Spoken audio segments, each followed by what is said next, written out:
राधे राधे। राधा रानी की कृपा आप सब पर सदा बनी रहे। ओम नमो भगवते वासुदेवाय नमः। आज हम चैत्र मास के शुक्ल पक्ष की कामदा एकादशी की व्रत कथा सुनेंगे। तो चलिए हम कामदा एकादशी की कथा को सुनते हैं। धर्मराज युधिष्ठिर बोले, हे भगवान, आपको कोटि बार प्रणाम है। मैं आपसे निवेदन करता हूँ कि आप कृपा कर चैत्र माह के शुक्ल पक्ष की एकादशी का वर्णन कीजिए। भगवान श्री कृष्ण बोले कि हे राजन, आप एक पुरानी कथा सुनिए जिसको राजा दिलीप से वशिष्ठ जी ने कही थी। राजा दिलीप ने पूछा था कि गुरुदेव, चैत्र माह के शुक्ल पक्ष की एकादशी का क्या नाम है?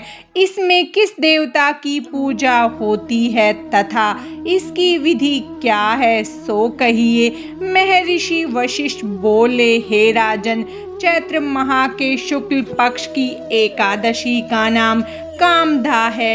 यह सब पापों को नष्ट कर देती है और पुत्र की प्राप्ति होती है।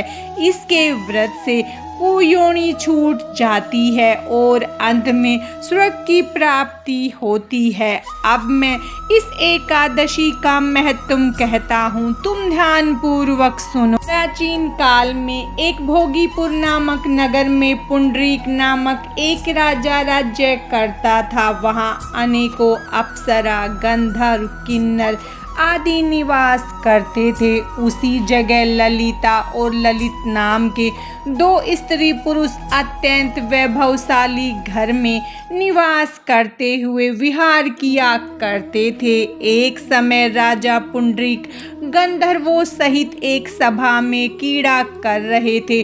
उस जगह ललित गंधर्व भी उनके साथ गान गा रहा था, परंतु उसकी प्रियतमा ललिता उस जगह पर नहीं थी। इससे वह उसको याद करने के कारण अशुद्ध गान गाने लगा। नामराज करकोटक ने राजा पुंडरीक को इसकी चुगली कर दी। इस पर राजा पुंडरीक ने ललित को श्राप दे दिया कि अरे दुष्ट, तू मेरे सामने गाता हुआ भी अपनी स्त्री को स्मरण कर रहा है। इससे तू कच्चे मांस और मनुष्यों को खाने वाला राक्षस होगा। राजा पुंडरीक के श्राप से वह ललित गंधर्व उसी समय एक विकराल राक्षस हो गया। उसका 8 योजन का शरीर हो गया। राक्षस हो जाने पर उसको महान दुख मिलने लगे और वह अपने कर्म का फल भोगने लगा। जब ललिता को अपने प्रियतम ललित का ऐसा हाल मालूम हुआ तो वह बहुत दुखी हो गई। वह सदैव अपने पति के उद्धार के लिए सोचने लगी कि मैं कहाँ जाऊँ और क्या करूं। एक दिन वह घूमते घूमते विंध्याचल पर्वत पर चली गई। उसने उस जगह श्रृंगी ऋषि का आश्रम देखा। वह शीघ्र ही उस आश्रम में गई और उस ऋषि के सन्मुख जाकर विनय करने लगी। उसे देखकर श्रृंगी ऋषि बोले, हे सुभगे, तुम कौन हो और यहाँ किस लिए आई हो? ललिता बोली, हे मुनि, मैं वीर धनवान नामक गंधर्व की कन्या ललिता हूँ।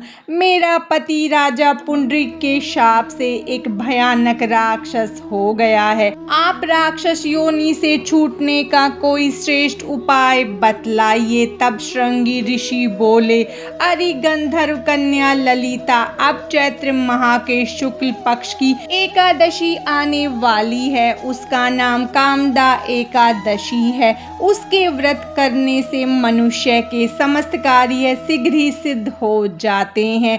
यदि तू उसके व्रत के पुण्य को अपने पति को देती है तो वह शीघ्र ही राक्षस योनि से छूट जाएगा। मुनि के वचनों को सुनकर ललिता ने आनंद पूर्वक उसका व्रत किया और द्वादशी के दिन ब्राह्मणों के सामने अपने व्रत का फल अपने पति को देने लगी और भगवान से इस तरह प्रार्थना करने लगी कि हे प्रभु, मैंने जो यह व्रत किया है उसके पुण्य से मेरे पति राक्षस योनि से शीघ्र ही छूट जाए।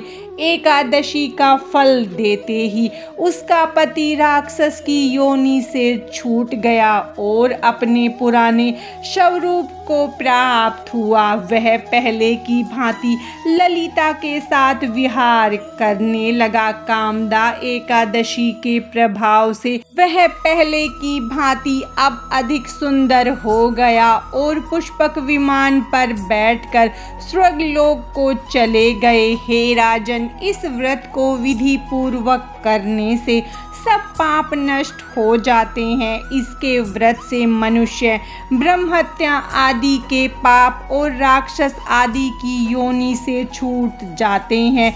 इसकी कथा व महत्म के श्रवण व पठन से वाजपेयी यज्ञ का फल प्राप्त होता है।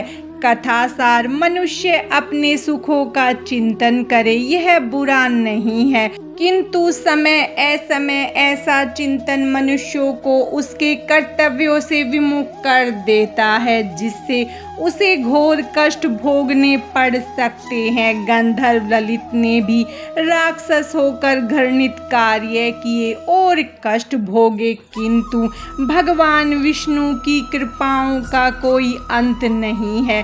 वह मनुष्यों को उसका मनचाहा फल देते हैं, किंतु जब मनुष्य स्वयं कर्म करे और उसका फल किसी दूसरे को अर्पण करे तो उसका वह कर्म तब से भी अधिक प्रभावशाली होता है और पुण्य दान करने वाला देवतुल्य हो जाता है। कामदा एकादशी की व्रत कथा समाप्तम। भगवान श्री हरि विष्णु और माता लक्ष्मी की कृपा आप सब पर सदा बनी रहे। राधे राधे।